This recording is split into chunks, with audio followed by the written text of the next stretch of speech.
Hello everyone, how are you all? I hope well and good. As you know, myself is Anil Kumar and I am here at this platform for the subject zoology. So हम हमारे regular session में biomolecule को deal करते हुए आ रहे थे, ठीक है। तो उसमें हमने कुछ एक सब पॉइंट्स को डिस्कस करा था। तो उसी सीरीज में आज जो हमारा डिस्कशन रहेगा वो रहेगा बायोमोलिक्यूल्स की कैटेगरी है एक, जिसे अपन बायो मैक्रोमोलिक्यूल बोल दे रहे हैं, ठीक है। मैक्रो का मतलब ही क्या होता है? मैक्रो का मतलब होता है बड़ा या लार्ज, जिसे बोल सकते हैं अपन, ठीक है। तो बायोमोलिक्यूल का मतलब हमने देखा था कि ऐसे ऑर्गेनिक केमिकल सब्सटेंस जो कि किसी भी लिविंग बॉडी में प्रेजेंट होते हैं, ठीक है, उन्हें अपन क्या बोल देते हैं? बायोमोलिक्यूल बोल देते हैं। तो बायो मैक्रोमोलिक्यूल भी इसी कैटेगरी का एक टाइप है। तो अगर मैं बेसिकली बात करूं तो बायोमोलिक्यूल्स जो हैं इनकी दो कैटेगरी है, ठीक है। बायोमोलिक्यूल्स जो हैं इनकी दो कैटेगरी है, ठीक है। First one is bio micro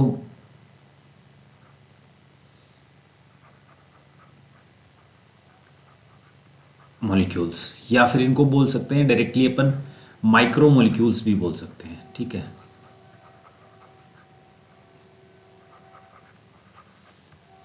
और एक दूसरी कैटेगरी जो है वो है बायो मैक्रो मॉलिक्यूल्स, या फिर इन्हें मैक्रो मॉलिक्यूल्स भी अपन डायरेक्टली बोल सकते हैं, ठीक है। तो इसी सीरीज में एनसीईआरटी में गिवन है हमारे इस बायोमोलिक्यूल चैप्टर में, जिसका नाम है उस सब पॉइंट का बायो मैक्रो मॉलिक्यूल। मैक्रो का मतलब ही होता है लार्ज, ठीक है। मैक्रो मीन्स लार्ज, और माइक्रो जो है इसका मतलब होता है स्मॉल, छोटा। यानी कि ऐसा मॉलिक्यूल जो क्या है, जो बड़ा है, लार्ज है, इसका केमिकल कंपोजिशन या फिर इसका ऑर्गेनाइजेशन एक बड़े मॉलिक्यूल की वजह से बना है। ये है हमारा केमिकल, ठीक है। तो एक ऐसा बायोमोलिक्यूल जिसकी कंपोजिशन एक बड़े मॉलिक्यूल से बनी है, ठीक है। यानी कि जो कंपोजिट होकर बना है किसी लार्ज केमिकल से, बड़े केमिकल से। तो यही हमें डिस्कस करना है। सो हमने कैटेगरी डिवाइड करी, ठीक है। सबसे पहले हमने देखा कि जो बायोमोलिक्यूल्स हैं हमारे, जो बायोमोलिक्यूल्स हैं,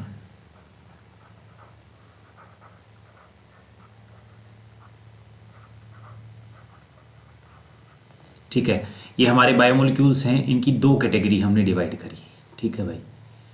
दो कैटेगरी हमने इनकी बनाई हुई है, ठीक है।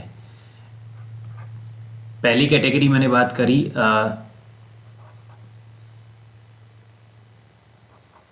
मैक्रोमोलिक्यूल वाली, ठीक है। दूसरी मैंने बात करी माइक्रो वाली, ठीक है।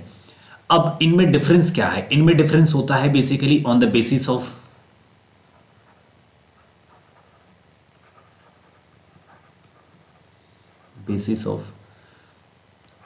Molecular weight. इनका मॉलिक्यूलर वेट अगर ज्यादा होगा, किसी भी बायोमोलिक्यूल का मॉलिक्यूलर वेट अगर ज्यादा होगा, दैट मींस वो मैक्रोमोलिक्यूल की कैटेगरी में आएगा या फिर मैक्रो बायोमोलिक्यूल की कैटेगरी में आएगा। अगर और अगर किसी भी बायोमोलिक्यूल का मॉलिक्यूलर वेट कम होगा तो वो माइक्रोमोलिक्यूल या फिर बायो माइक्रोमोलिक्यूल की कैटेगरी में आएगा, ठीक है। तो बायोमोलिक्यूल्स की दो कैटेगरी हो गई। पहली वाली कैटेगरी है मैक्रोमोलिक्यूल, दूसरी वाली कैटेगरी है माइक्रोमोलिक्यूल, ठीक है। तो पहली कैटेगरी जो है इसको हम देखते हैं। मैक्रोमोलिक्यूल का मतलब है कि मॉलिक्यूलर वेट क्या होना चाहिए? इनका ज्यादा होना चाहिए। तो इनका मॉलिक्यूलर वेट जो होता है वो एनसीईआरटी के अकॉर्डिंग 800 या फिर 1000 डाल्टन से क्या होता है? ज्यादा होता है, ठीक है। या फिर इसे डी ए भी अपन शॉर्ट में बोल देते हैं। अगर किसी भी मैक्रोमोलिक्यूल का मॉलिक्यूलर वेट मोर देन 800 या फिर 1000 डाल्टन होता है, दैट मीन्स वो जो बायोमोलिक्यूल है वो मैक्रो मॉलिक्यूल या मैक्रो बायोमोलिक्यूल की कैटेगरी में आएगा, ठीक है। और अगर मैं बात करूं किसी भी बायोमोलिक्यूल का मॉलिक्यूलर वेट अगर लेस देन 800 या फिर 1000 डाल्टन होता है, दैट मीन्स वो आता है हमारा माइक्रोमोलिक्यूल की कैटेगरी में। और माइक्रोमोलिक्यूल्स के मोलिकुलर वेट को एनसीईआरटी ने डिस्क्राइब करा है लगभग 18 से लेकर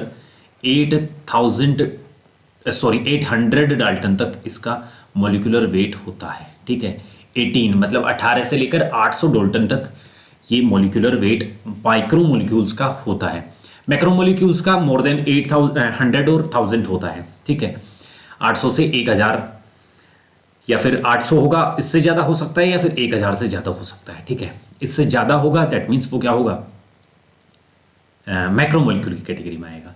ठीक है, और जो ये मैक्रोमोलिक्यूल है इसका पता कैसे चलता है, एक तो हमने मेजर करा इनका मोलिकुलर वेट, एक ये जो मैक्रोमोलिक्यूल की कैटेगरी होती है वो एसिड इनसॉल्युबल वाले फ्रैक्शन में हमें मिलती है, एसिड इनसॉल्युबल फ्रैक्शन। ये एसिड इनसॉल्युबल फ्रैक्शन है, रीजन है कि इनके मॉलिक्यूलर वेट ज्यादा है तो इतने आसानी से ये उस एसिड में सोल्यूबल नहीं होते हैं या फिर घुलते नहीं हैं। ठीक है, इसी वजह से एसिड इनसोल्यूबल होते हैं। लेकिन ये वाली जो कैटेगरी है ना हमारी, ये वाली कैटेगरी होती है एसिड सोल्यूबल फ्रैक्शन वाली कैटेगरी है, एसिड सोल्यूबल फ्रैक्शन। ठीक है, एसिड सोल्यूबल फ्रैक्शन हो गया ये हमारा। अब मैं बात करूं एसिड इनसोल्यूबल वाली कैटेगरी में, मैं बात करूं तो इसमें बड़े मॉलिक्यूल्स आएंगे। ठीक है, बड़े मॉलिक्यूल्स आएंगे, तुम्हें पता है बड़े मॉलिक्यूल्स माने कि जिनका मॉलिक्यूलर वेट जो है वो 800 डाल्टन या फिर 1000 डाल्टन से ज्यादा हो। ठीक है, तो ये हमारा जो मैक्रोमोलिक्यूल वाला कैटेगरी है इसमें पॉलीमेरिक सब्सटेंसेस आते हैं।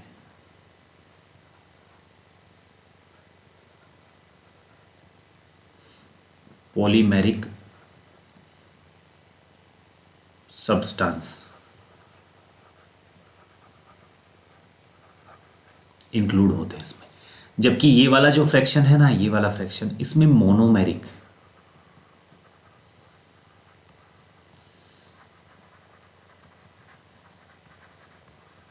इंक्लूड रहते हैं।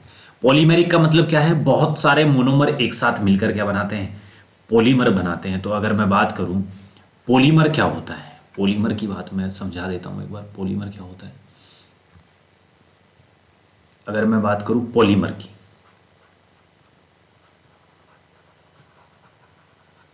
पॉलीमर का मतलब होता है एडिशन ऑफ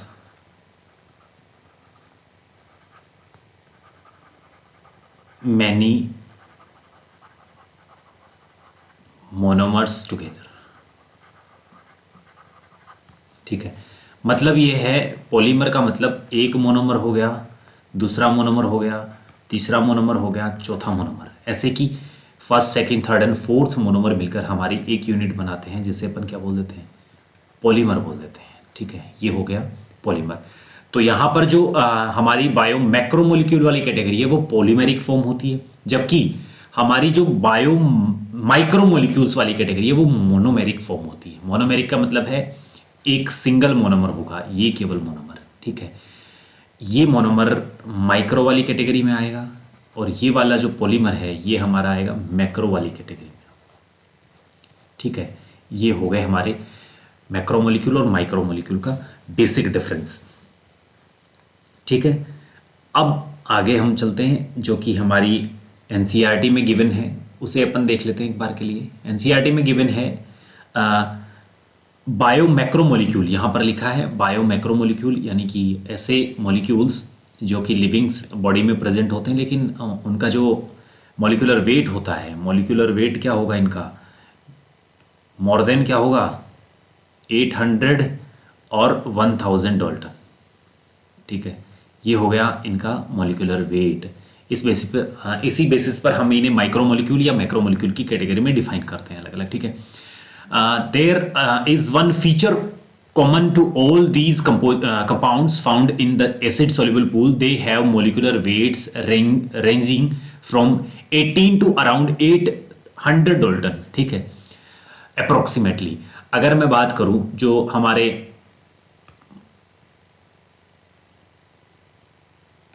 मैक्रोमोलिक्यूल्स हैं इनमें एक बेसिक हम कंपैरिजन या फिर कंपाउंड्स का एक फीचर फाउंड करते हैं जो कि एसिड सॉल्युबल पूल होता है। यानी कि एसिड सॉल्युबल वाला जो पूल है ना, देखो दो पूल हैं, हमने एसिड में घोला किसी भी चीज को, एक है एसिड सॉल्युबल, एक हमारा है एसिड इनसॉल्युबल। ठीक है, इसमें होती है एसिड सॉल्युबल वाले की रेंज होती है 18 to 800 डाल्टन। ठीक है, ये होगी रेंज इसकी। और इस वाले में होती है 800 से ज्यादा है, ये 1000 भी गिवन है। अगर ऐसी कंडीशन है दैट मींस वो क्या है, एसिड इनसॉल्युबल है, मतलब कि मैक्रो की कैटेगरी में आएगा ये, और ये वाला जो है वो हमारा माइक्रो की कैटेगरी में आएगा। ठीक है, ये हमारा गिवन है इस स्टेटमेंट में। नेक्स्ट आता है the acid insoluble fraction has only 4 types of organic compounds. ठीक है, एसिड इनसॉल्युबल की बात कर रहे हैं, इनसॉल्युबल दैट मींस मैक्रो वाला, तो ये क्या रखता है, 4 टाइप की चीजें रखता है या कंपाउंड्स को रखता है। पहला है हमारा प्रोटीन्स, ठीक है, दूसरा हमारा है न्यूक्लिक एसिड्स, ठीक है, तीसरा फिर हमारा आता है पॉलीसेकेराइड्स। ठीक है, पॉलीसेकेराइड्स को इन शॉर्ट में लिख देता हूं polysaccharide, poly P for poly and S for saccharide. Fourth आता है हमारा लिपिड्स। ठीक है, ये एसिड इनसॉल्युबल फ्रैक्शन में आते हैं, मतलब कि मैक्रोमोलिक्यूल की कैटेगरी में आते हैं। लेकिन देखो आगे एक चीज लिखी होगी, हमारा लिपिड जो है वहां पर एक कंट्रोवर्सी आती है, उसे भी अपन क्लियर आउट करेंगे। These classes of compounds with the exception of lipids, because ये जो लिपिड है ना ये एक्सेप्शन है, ये प्योर मैक्रोमोलिक्यूल नहीं है। ठीक है, प्योर मैक्रोमोलिक्यूल क्यों नहीं है, देखो एसिड इनसॉल्युबल तो है, ये एसिड में सॉल्युबल नहीं है, लेकिन इसका जो मोलिकुलर वेट होता है ना वहां पर एक लोचा है, जिसकी वजह से इसे क्या कर देते हैं, ऐसे मैक्रोमोलिक्यूल की कैटेगरी में, प्योर मैक्रोमोलिक्यूल इसे नहीं बोल सकते। ठीक है, अब इसकी रेंज जो होती है ना 10,000 डाल्टन से, हाँ फिर लिखा है lipids have molecular weights in the range of 10,000 dalton and above. ठीक है, इसकी जो रेंज होती है देखो वो होती है, इसकी मोलिकुलर वेट जो होता है वो 10,000 डाल्टन से ज्यादा होता है, 10,000 डाल्टन या फिर इससे भी ज्यादा होता है। ये वाला कंट्रावर्शियल पॉइंट है यहाँ पर। बायो मैक्रोमोलिक्यूल्स को अपन इस कैटेगरी में नहीं रखते, बिकॉज उन्हीं को रखेंगे मैक्रो वाली कैटेगरी में जिनका 800 या 1000 डाल्टन की लगभग क्या होना चाहिए, मोलिकुलर वेट होना चाहिए, लेकिन इसका मोलिकुलर वेट जो है वो 10,000 डाल्टन से भी ज्यादा है। ठीक है, for this very reason biomolecules chemical compounds found in living organisms are of two types, one those which have molecular weights less than 1000 dalton and are usually referred to as micromolecules। micromolecules देखो 1000 या 800 से कम। ठीक है, फिर लिखा है और simply biomolecules इनको बोल देते हैं, while those which are found in the acid insoluble fraction are called macromolecules or biomacromolecules which have the molecular weight more than 1000 dalton। ठीक है, the molecule in the insoluble fraction with the exception of lipids are polymeric substances, then why do lipids whose molecular weights do not exceed 800 dalton come under the acid insoluble fraction? Macromolecular fraction lipids are indeed small molecular weight। ठीक है, इनका molecular weight जो है ना देखो ये इतना कम नहीं है, एसिड इनसॉल्युबल है लेकिन मॉलिक्यूलर वेट का लोचा है यहाँ पर। Compounds and are present not only as such but also arranged into structures like cell membrane and other membranes when we grind a tissue. देखो वही चीजें हैं जो हमने एनालिसिस में पढ़ा था, जिसमें कि हम किसी भी टिश्यू को अपन क्या करते हैं, अगर ग्राइंड करते हैं तो उसमें 2 पूल हमें मिलते हैं, एक एसिड इनसॉल्युबल एक एसिड सॉल्युबल पूल मिलता है। ठीक है, यही यहाँ पर दिखाया हुआ है। तो इसमें क्या होता है, अगर हम किसी भी टिश्यू को तोड़ रहे हैं या ग्राइंड कर रहे हैं, दैट मीन्स हम सेल्स को ग्राइंड कर रहे हैं। तो सेल्स को ग्राइंड करेंगे तो सेल्स की मेम्ब्रेन को हम तोड़ेंगे, उस मेम्ब्रेन का फ्रैक्शन जो होता है वहां पर हमारे लिपिड्स मिलते हैं। जैसे कि बाई लेयर लिपिड की लिपिड बाई लेयर वहां पर प्रेजेंट होती है, 2 लेयर होती है लिपिड्स की। ठीक है, वो वहां पर प्रेजेंट होती है इन द स्ट्रक्चर और the framework of the cell membrane और the plasma membrane we can say. ठीक है, तो वहां पर ये कंपोजिशन मिलता है, ठीक है। और इसी मेम्ब्रेन्स को तोड़ेंगे तो यहाँ पर दो चीजें मिलती हैं हमें, ठीक है, दो फ्रैक्शन मिलते हैं जो कि हमने बताया, पहला एसिड इनसोल्यूबल, दूसरा हमने एसिड सोल्यूबल, ठीक है। और दोनों फ्रैक्शन जो होते हैं वो फिर फर्दर हमें बताते हैं कि कौन मैक्रो की कैटेगरी का है, कौन माइक्रो की कैटेगरी का है, ठीक है। नेक्स्ट आता है एसिड सोल्यूबल पूल रिप्रेजेंट रफली the cytoplasmic composition. Cytoplasmic composition को रिप्रेजेंट करता है कौन, एसिड सोल्यूबल, यानी कि वो माइक्रो कैटेगरी का है। अगर हम बात करें यहां पर, पीछे जाकर चलते हैं, यहां पर माइक्रो वाली कैटेगरी आती है, ये मैक्रो वाली और माइक्रो वाली यहां पहली स्लाइड पर अपन देख लेते हैं। अगर माइक्रो वाले की बात करूं तो ये क्या करता है, contains cytoplasmic composition.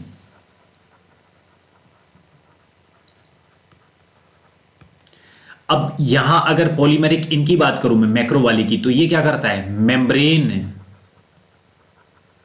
Membranes composition को रखता है, ठीक है।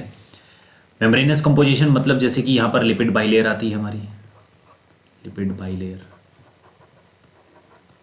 जो कि सेल मेम्ब्रेन की, जैसे कि ये सेल मेम्ब्रेन है, यहां पर प्रेजेंट होती है, इस दीवार में प्रेजेंट जो होती है ना लेयर, उसे अपन बोल देते हैं लिपिड बाइलेयर, ठीक है।